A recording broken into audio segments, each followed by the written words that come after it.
8वां अखिल भारतीय बौद्ध धम्म परिषद।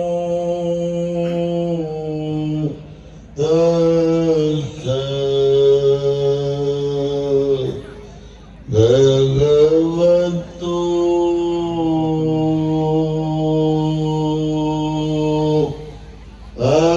अरहतो सम्मा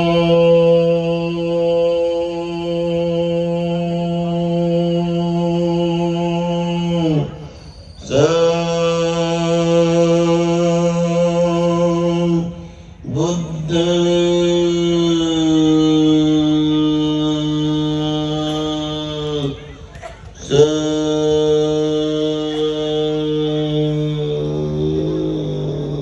जर माकडच्या पोर असले असं जर पूर्णपणे व्यर्थ बकवास करणारे आपले जर आंबे असले तर यांच्या डोक्यामध्ये शांत, त्यांचे डोळे शांत नाही, त्यांचे हातपाय शांत नाही, त्यांचं डोकं शांत नाही, त्याचं मन बिघडलेलं असते, त्याची वाणी बिघडलेली असते, त्याची वाणी बिघडलेली असते, त्याचे शब्द बिघडलेले असतात, त्याची दौलत मुबलक तयार होत असे.